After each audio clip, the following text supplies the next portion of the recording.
नमस्कार साहित्य प्रेमियों। आज हम लेकर आए हैं मुंशी प्रेमचंद जी की लिखी कहानी न्याय नबी का नीति निर्वाह। हजरत मोहम्मद को इल्हाम हुए थोड़े ही दिन हुए थे। 10-5 पड़ोसियों और निकट संबंधियों के सिवा अभी और कोई उनके दीन पर ईमान न लाया था। यहाँ तक कि उनकी लड़की जैनब और दामाद अबुल आस भी, जिनका विवाह इल्हाम के पहले ही हो चुका था, अभी तक नए धर्म में दीक्षित न हुए थे। जैनब कई बार अपने मायके गई थी और अपने पिता के ज्ञानोपदेश सुने थे। वह दिल से इस्लाम पर श्रद्धा रखती थी, लेकिन अबुल आस के कारण दीक्षा लेने का साहस न कर सकती थी। अबुल आस विचार स्वातंत्र्य का समर्थक था। वह कुशल व्यापारी था।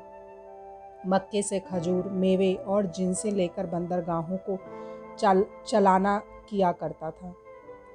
बहुत ही ईमानदार, लेन देन का खरा, श्रमशील मनुष्य था, जिसे लोक से इतनी फुर्सत ना थी कि परलोक की चिंता करे।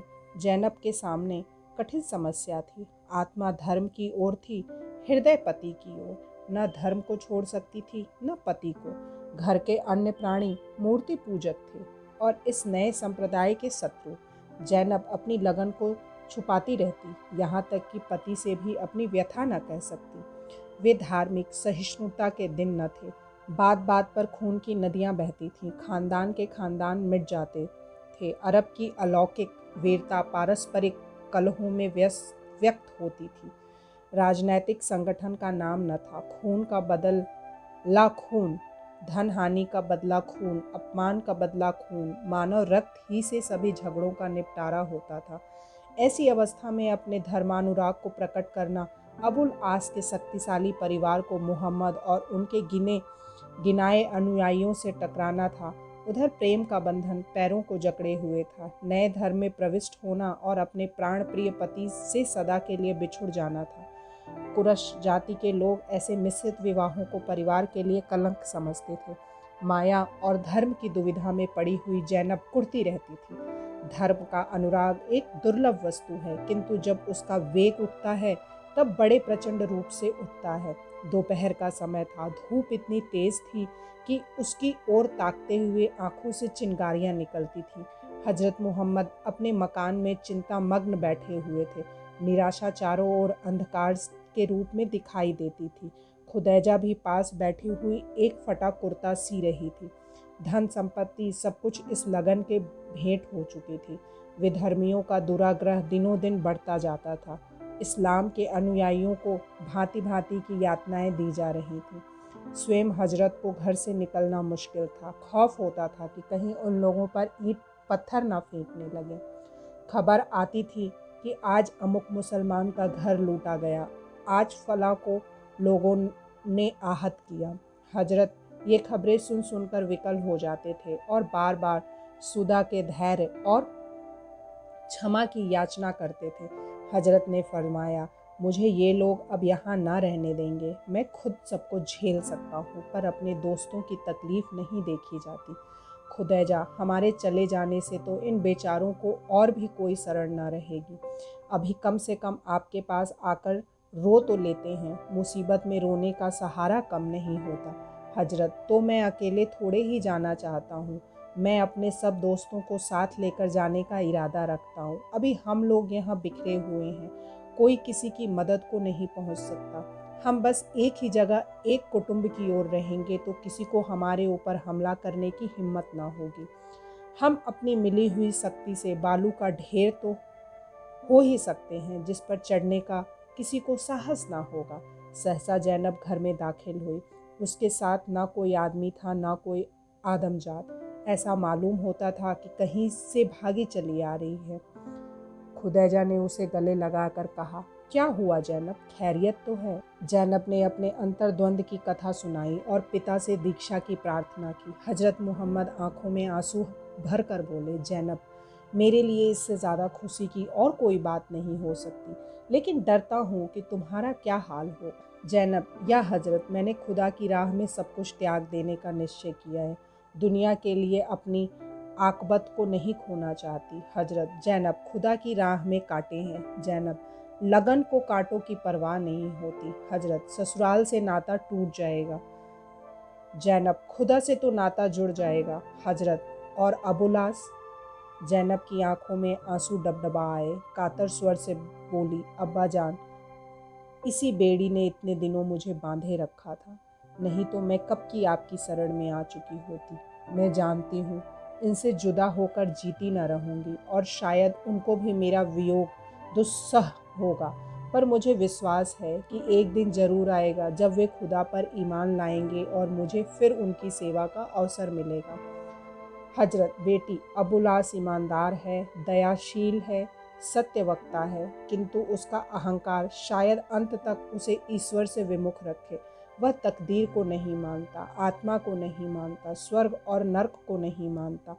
कहता है सृष्टि संचालन के लिए खुदा की ज़रूरत ही क्या है, हम उससे क्यों डरें, विवेक और बुद्धि की हिदायत हमारे लिए काफ़ी है। ऐसा आदमी खुदा पर ईमान नहीं ला सकता। अधर्म को जीतना आसान है, पर वह दर्शन का रूप धारण कर लेता है तो अजेय हो जाता है। जैनब ने निश्चयात्मक भाव से कहा, हजरत, आत्म का उपकार जिसमें हो मुझे वह चाहिए। मैं किसी इंसान को अपने और खुदा के बीच ना रहने दूंगी। हजरत, खुदा तुझ पर दया करे बेटी, तेरी बातों ने दिल खुश कर दिया। यह कहकर उन्होंने जैनब को प्रेम से गले लगा लिया। दूसरे दिन जैनब को जामा मस्जिद में यथाविधि कलमा पढ़ाया गया। कुरैशियों ने जब यह खबर पाई तब वे जल उठे। गजब, खुदा का है। इस्लाम ने तो बड़े बड़े घरों पर हाथ साफ करना शुरू किया। अगर यही हाल रहा तो धीरे धीरे उसकी शक्ति इतनी बढ़ जाएगी कि उसका सामना करना कठिन हो जाएगा। लोग अबुलास के घर पर जमा हुए। अबू सुफियान ने, जो इस्लाम के शत्रुओं से सबसे प्रतिष्ठित व्यक्ति थे, लोग अबुलास के घर पर जमा हुए। अबू सुफियान ने, जो इस्लाम के शत्रुओं से सबसे प्रतिष्ठित व्यक्ति थे और जो बाद को इस्लाम पर ईमान लाया, अबुलास ने कहा, तुम्हें अपनी बीवी को तलाक देना पड़ेगा। अबुलास, हरगिज़ नहीं। अबू सुफियान, तो क्या तुम भी मुसलमान हो जाओगे? अबुलास, हरगिज़ नहीं। अबू सुफियान, जो उसे मोहम्मद ही के घर रहना पड़ेगा। अबुलास, हरगिज़ नहीं, आप मुझे आज्ञा दीजिए, उसे अपने घर लेकर आऊं। अबू सुफियान,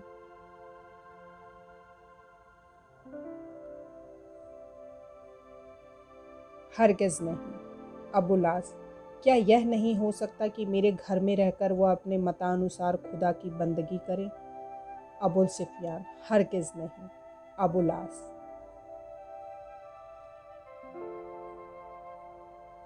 अबुलास, मेरी कौम मेरे साथ इतनी भी सहानुभूति न करेगी? अबुल सुफियान, हरगिज़ नहीं।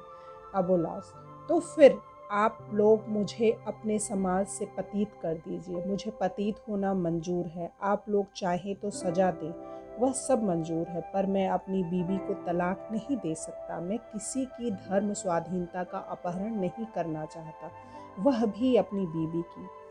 अबू सुफियान, कुरैश में क्या और लड़कियां नहीं? अबुलास, जैनब की सी कोई नहीं। अबू सुफियान, हम ऐसी लड़कियां बता सकते हैं जो चाँद को लज्जित कर दें। अबुलास, मैं सौंदर्य का उपासक नहीं। अबू सुफियान, ऐसी लड़कियां दे सकता हूँ जो गृह प्रबंध में निपुण हो, बातें ऐसी करे जो मुंह से फूल झरे, भोजन ऐसा बनाए कि बीमार को भी रुचि हो, और सीने परोने में इतनी कुशल कि पुराने कपड़े को नया कर दें। अबुलास, मैं इन गुणों में किसी का भी उपासक नहीं। मैं प्रेम और केवल प्रेम का भक्त हूँ, और मुझे विश्वास है कि जैनब का सा प्रेम मुझे सारी दुनिया में नहीं मिल सकता। अबू सुफियान, प्रेम होता तो तुम्हें छोड़कर दगा न करती। अबुलास, मैं नहीं चाहता प्रेम के लिए कोई आत्म स्वातंत्र्य का त्याग करे। अबू सुफियान, इसका मतलब यह है कि तुम समाज के विरोधी बनकर रहना चाहते हो? अपनी आंखों की कसम, समाज अपने ऊपर यह अत्याचार ना होने देगा। मैं समझाए जाता हूँ, ना मानोगे तो रोओगे। अबू सुफियान और उसकी टोली के लोग तो धमकियां देकर उधर गए। इधर अबुलास ने लड़की संभाली और ससुराल जा पहुँचे। शाम हो गई थी। हजरत अपने मुरीदों के साथ मगरिब की नमाज पढ़ रहे थे। अबुल आस ने उन्हें सलाम किया और जब तक नमाज होती रही गौर से देखते रहे। आदमियों की कतारों का एक साथ उठना बैठना और सिजदे करना देखकर उनके दिल पर गहरा प्रभाव पड़ रहा था। वह अज्ञात भाव से संगत के साथ बैठते, झुकते और खड़े हो जाते। वहाँ का एक एक परमाणु इस समय ईश्वरमय हो रहा था। एक क्षण के लिए अबुल आस भी उसी भक्ति प्रवाह में आ गए। जब नमाज ख़त्म हो गई तब अबुल आस ने हजरत से कहा, मैं जैनब को विदा करने आया हूँ। हजरत ने विस्मित होकर बोला, तुम्हें मालूम नहीं कि वह खुदा और रसूल पर ईमान ला चुकी है? अबुल आस, जी हाँ मालूम है हजरत। इस्लाम ऐसे संबंधों का निषेध करता है। अबुल आस, क्या इसका मतलब है कि जैनब ने मुझे तलाक दे दिया? हजरत, अगर यही मतलब हो तो? अबुल आस, तो कुछ नहीं, जैनब को खुदा और रसूल की बंदगी मुबारक हो। मैं एक बार उससे मिलकर घर चला जाऊंगा और फिर कभी आपको अपनी सूरत न दिखाऊंगा। लेकिन उस दशा में अगर कुरैश जाति आपसे लड़ने के लिए तैयार हो जाए तो इसका इल्ज़ाम मुझ पर ना होगा। हाँ, अगर जैनब मेरे साथ जाएगी तो कुरैश के क्रोध का भाजन मैं हूँगा। आप और आपके मुरीदों पर कोई आफत ना आएगी। हजरत, तुम दबाव में आकर जैनब को खुदा की तरफ से फेरने का तो यत्न ना करोगे? अबुल आस, मैं किसी के धर्म में निग्न डालना लज्जाजनक समझता हूँ। हजरत, तुम्हें लोग जैनब को तलाक देने पर तो मजबूर ना करेंगे? अबुल आस, मैंने जैनब को तलाक देने के पहले ज़िंदगी को तलाक दे दूंगा। हजरत को अबुल आस की बातों में इत्मीनान हो गया। आस को हरम में जैनब से मिलने का अवसर मिला। जैनब, मैं तुम्हें साथ ले चलने आया हूँ। धर्म के बदलने से कहीं तुम्हारा मन तो नहीं बदल गया? जैनब रोती हुई पति के पैरों पर गिर पड़ी और बोली, स्वामी, धर्म बार बार मिलता है, हृदय केवल एक बार। मैं आपकी हूँ, चाहे यहाँ रहूँ चाहे वहाँ। लेकिन समाज मुझे आपकी सेवा में रहने देगा? अबुल आस, यदि समाज न रहने देगा तो मैं समाज ही से निकल जाऊँगा। दुनिया में रहने के लिए बहुत स्थान है, रहा मैं। तुम खूब जानती हो कि किसी के धर्म में विघ्न डालना मेरे सिद्धांत के प्रतिकूल है। जैनब चली तो खुदैजा ने उसे बख्शा के लालों का एक बहुमूल्य हार विदाई में दिया। इस्लाम पर विधर्मियों के अत्याचार दिन दिन बढ़ने लगे। अवहेलना की दशा में निकलकर उसने भय के क्षेत्र में प्रवेश किया। शत्रुओं ने उसे समूल नाश करने की आयोजना करना शुरू कर दी। दूर दूर के कबीलों से मदद मांगी गई। इस्लाम में इतनी शक्ति ना थी कि शस्त्र बल से शत्रुओं को दबा सके। हजरत मोहम्मद ने अंत को मक्का छोड़कर मदीने की राह ली। उनके कितने ही भक्तों ने उनके साथ हिजरत की। मदीने में पहुंचकर मुसलमानों में एक नई शक्ति, एक नई स्फूर्ति का उदय हुआ। वे निशंक होकर धर्म का पालन करने लगे। अब पड़ोसियों से दबने और छिपने की ज़रूरत न थी। आत्मविश्वास बढ़ा। इधर भी विधर्मियों का सामना करने की तैयारियां होने लगी। एक दिन अबुल आस ने आकर स्त्री से कहा, जैनब, हमारे नेताओं ने इस्लाम पर जिहाद करने की घोषणा कर दी। जैनब ने घबरा कर कहा, अब तो वे लोग यहाँ से चले गए, फिर जिहाद की क्या ज़रूरत? अबुल आस, मक्का से चले गए, अरब से तो नहीं चले गए। उनकी जातियाँ बढ़ती जा रही हैं। जिहाद के सिवा और कोई उपाय नहीं। मेरा उस जिहाद में शरीक होना बहुत ज़रूरी है। जैनब, अगर तुम्हारा दिल तुम्हें मजबूर कर रहा है तो शौक़ से जाओ, लेकिन मुझे भी साथ लेते चलो। अबुल आस, अपने साथ? जैनब, हाँ, मैं वहाँ आहत मुसलमानों की सेवा शुश्रूषा करूँगी। अबुल आस, शौक़ से चलो। घोर संग्राम हुआ। दोनों दलों ने खूब दिल से अरमान निकाले। भाई भाई से, मित्र मित्र से, बाप बेटे से लड़ा। सिद्ध हो गया कि धर्म का बंधन रक्त और वीर्य के बंधन से सुदृढ़ है। दोनों दल वाले वीर थे। अंतर यह था कि मुसलमानों में नया धर्मानुराग था। मृत्यु के पश्चात स्वर्ग की आशा थी। दिलों में आत्मविश्वास था, जो नवजात संप्रदायों का लक्षण है। विधर्मियों में बलिदान का यह भाव लुप्त था। कई दिन तक लड़ाई होती रही। मुसलमानों की संख्या बहुत कम थी, पर अंत में उन्हें धर्मोत्साह ने मैदान मार लिया। विधर्मियों में अधिकांश काम आए, कुछ घायल हुए और कुछ कैद कर लिए गए। अबुल आस भी इन्हीं कैदियों में थे। जैनब को ज्यों ही यह मालूम हुआ, उसने हज़रत मोहम्मद की सेवा में अबुल आस का फदिया मुक्ति धन भेजा।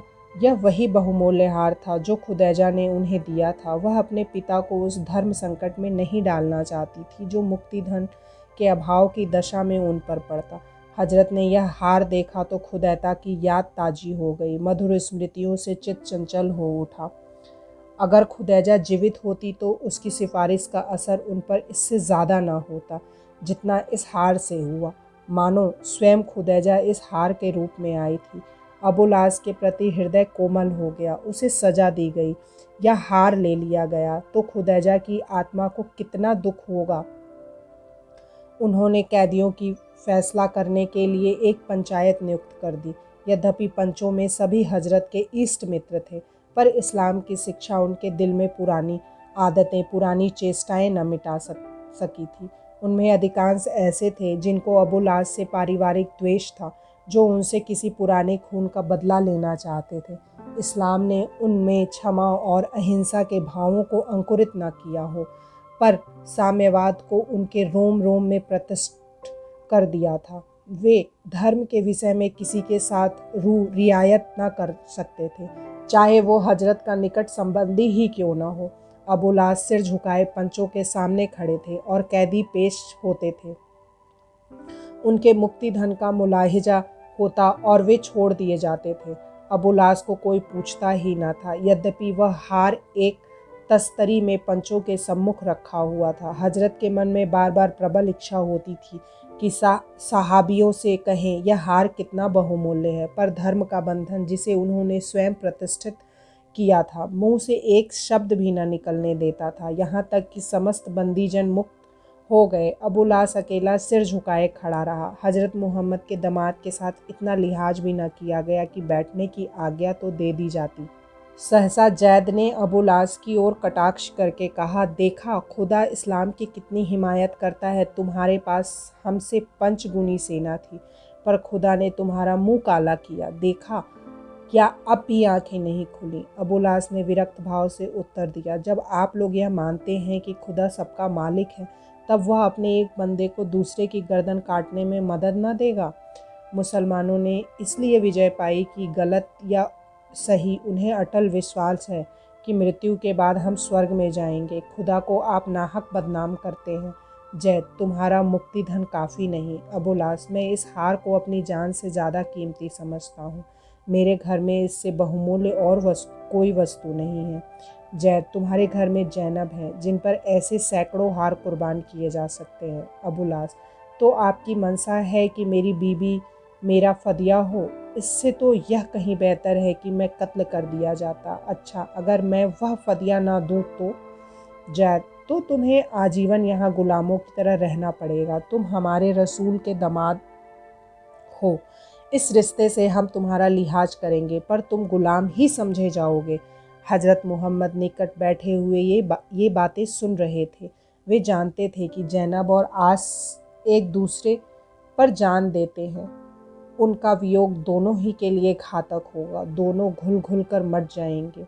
सहाबियों को एक बार पंच सुन लेने के बाद उनके फैसले में दखल देना नीति विरुद्ध था। इससे इस्लाम की मर्यादा भंग होती थी। कठिन आत्मवेदना हुई, यहाँ बैठे न रह सके, उठकर अंदर चले गए। उन्हें ऐसा मालूम हो रहा था कि जैनब की गर्दन पर तलवार फेरी जा रही है। जैनब की दीन करुणापूर्ण मूर्ति आंखों के सामने खड़ी मालूम होती थी, पर मर्यादा, निर्दय निष्ठुर मर्यादा का बलिदान मांग रही थी। अबुलास के सामने भी विषम समस्या थी। इधर गुलामों का अपमान था, उधर वियोग की दारुण वेदना थी। अंत में उन्होंने निश्चय किया, यह वेदना सहूंगा, अपमान न सहूंगा, प्रेम को गौरव पर समर्पित कर दूंगा। बोले, मुझे आपका फैसला मंजूर है। जैनब मेरा फदिया होगी। निश्चय किया गया कि जैद अबुलास के साथ जाएं और आबादी से बाहर ठहरें। आस घर पर जाकर तुरंत जैनब को वहां भेज दें। आस पर इतना विश्वास था कि वे अपना वचन पूरा करेंगे। आस घर पहुंचे तो जैनब उनसे गले मिलने दौड़ी। आस हट गए और कातर स्वर में बोले, नहीं जैनब, मैं तुमसे गले न मिलूंगा। मैं तुम्हें अपने फदिये के रूप में दे आया। अब मेरा तुमसे कोई संबंध नहीं। यह तुम्हारा हार है, ले लो और फौरन यहाँ से चलने की तैयारी करो। जैद तुम्हें लेने को आए हैं। जैनब पर वज्र सा गिर पड़ा। पैर बंध गए, वहीं चित्र की भांति खड़ी रह गई। वज्र ने रक्त को जला दिया, आंसुओं को सुखा दिया। चेतना ही न रहती, रोती और बिलखती क्या। एक क्षण के बाद उसने एक बार माथा ठोका, निर्दय तकदीर के सामने सिर झुका दिया, चलने को तैयार हो गई। घोर नैराश्य इतना दुखदाई नहीं होता जितना हम समझते हैं। उसमें एक रसहीन शांति होती है। जहाँ सुख की आशा नहीं, वहाँ दुख का कष्ट कहाँ। मदीने में रसूल की बेटी की जितनी इज्जत होनी चाहिए उतनी होती थी। वह पिता गृह की स्वामिनी थी। धन था, मान था, गौरव था, धर्म था, प्रेम न था। आँख में सब कुछ था, केवल पुतली न थी। पति की वियोग में रोया करती थी। जिंदा थी मगर जिंदा दरागोर। 3 साल 3 युगों की भांति बीते। घंटे, दिन और वर्ष साधारण व्यवहारों के लिए हैं। प्रेम के यहाँ समय का माप कुछ और ही है। उधर अबुलास द्विगुण उत्साह के साथ धनोपार्जन में लीन हुआ। महीनों घर न आता, हंसना बोलना सब भूल गया। धन ही उसके जीवन का एकमात्र आधार था। उसके प्रणय वंचित हृदय को किसी विस्मृति कारक वस्तु की चाह थी।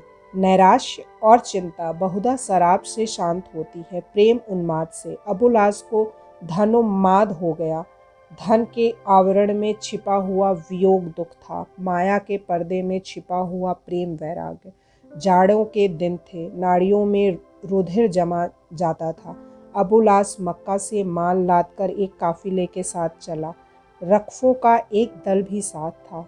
कुरैशियों ने मुसलमानों के कई काफिले लूट लिए थे। अबुलास को संशय था कि मुसलमानों का आक्रमण होगा, इसलिए उन्होंने मदीने की राह छोड़ एक दूसरा रास्ता अख्तियार किया। पर दुदैव मुसलमानों को टोह मिल ही गई।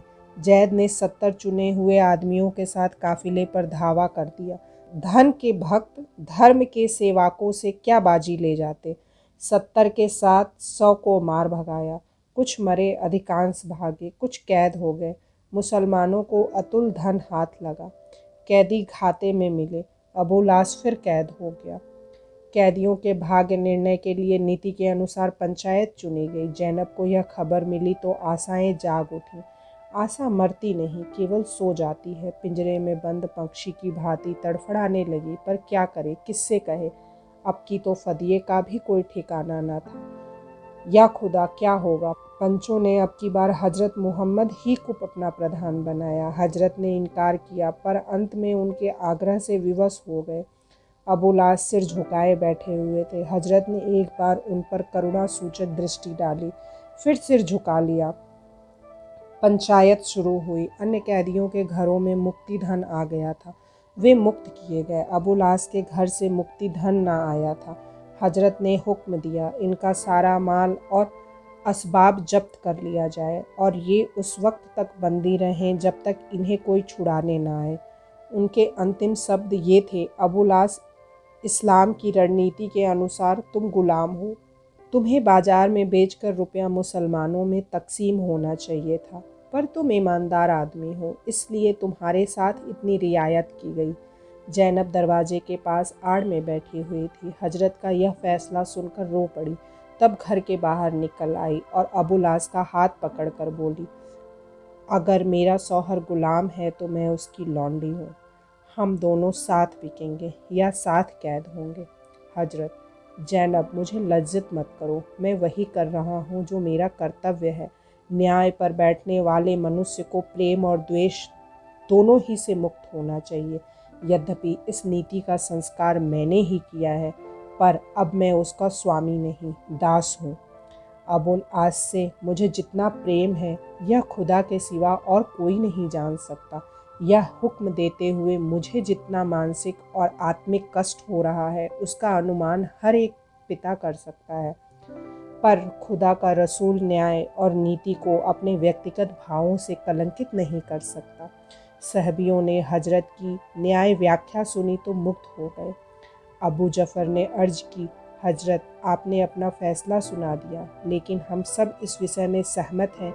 अबुलास जैसे प्रतिष्ठित व्यक्ति के यह दंड न्यायोचित होते हुए भी अति कठोर है और हम सर्वसम्मति से उसे मुक्त करते हैं और उसका लूटा हुआ धन लौटा देने की आज्ञा मानते हैं। अब्बुलास हजरत मोहम्मद की न्यायपरायणता पर चकित हो गए। न्याय का इतना ऊंचा आदर्श, मर्यादा का इतना महत्व, नीति पर अपना संतान प्रेम तक न्यौछावर कर दिया। महात्मा, तुम धन्य हो। ऐसे ही ममताहीन सत्पुरुषों से संसार का कल्याण होता है। ऐसे ही नीति पालकों के हाथों जातियां बनती हैं, सभ्यताएं परिष्कृत होती हैं। मक्के आकर अबुलास ने अपना हिसाब किताब साफ किया, लोगों के माल लौटाए, ऋण चुकाए और धन बार त्याग कर हजरत मोहम्मद की सेवा में पहुंच गए। जैनब की मुराद पूरी हुई। यदि इस प्रस्तुति ने आपके हृदय को स्पर्श किया हो तो कृपया इस वीडियो को लाइक करें, कमेंट करें और साहित्य सागर चैनल को सब्सक्राइब करना ना भूलें। धन्यवाद।